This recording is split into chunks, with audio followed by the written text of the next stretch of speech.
બધાને મારા જય શ્રી કૃષ્ણ। આજે આપણે બનાવીશું ગુજરાતીઓની ફેવરિટ વાનગી બટેટા પૌવા, અને એ હું મારી રીતે બનાવવાની છું, કારણ કે બધા લોકો બટેટાને બાફીને લેતા હોય છે, જ્યારે હું આ રીતે નાના નાના એકદમ પતલા ટુકડા કરીને લીધા છે, જેથી આપણું બટેટું એકદમ સાંતળીને કમ્પ્લીટ ચડી જાય।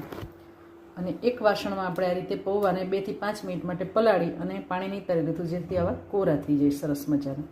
અને એક વાટકીમાં એક લીલું મરચું સુધારીને આપણે કમ્પ્લીટ કરી લીધું છે। ત્યારબાદ આપણે એક વાસણ આપણે જાડા તળિયાવાળું લઈશું, એટલે મેં આ પેન લીધું છે જાડા તળિયાવાળું, જેથી આપણા બટેટા સાંતળતી વખતે બિલકુલ એમાં ચોટે નહીં। અને તેલ આવી જાય એટલે આપણે એમાં ચપટી હિંગ નાખી, ચપટી હિંગ। ત્યારબાદ આપણે એમાં લીલું મરચું નાખી અને સાંતળવા દઈશું, અને સાથે બટેટાની ચિપ્સ નાખી, એટલે કે પતલા ટુકડા નાખીને સાંતળવા દઈશું। ત્યારબાદ એમાં આપણે થોડુંક મીઠું અને હળદર નાખીને આપણે 5 થી 10 મિનિટ માટે સાંતળવા દઈશું। અચ્છા, મીઠું, હળદર। આપણું બટેટું સંતળાઈને કમ્પ્લીટ થઈ ગયું છે। હવે આપણે એમાં પલાળેલા પૌવા એડ કરીશું, આ રીતે હલાવી લઈશું। ત્યારબાદ આપણે એમાં લીંબુ નીચોવીશું, જેથી ખટાશ આવે, થોડી ખાંડ નાખીશું, જેથી મીઠાશ પણ આવે।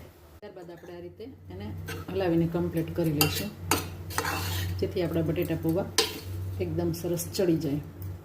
આપણે ઇન્સ્ટન્ટ બટેટા પૌવા બનાવવા હોય તો આ ટિપ્સ મારી તમને કામ લાગશે, કારણ કે જો તમે બટેટા બાફીને બનાવવા બેસશો તો 15 થી 20 મિનિટ જશે, ત્યારે તમે આ સાંતળીને બનાવશો તો તમારે 10 જ મિનિટમાં બટેટા પૌવા કમ્પ્લીટ થઈ જશે।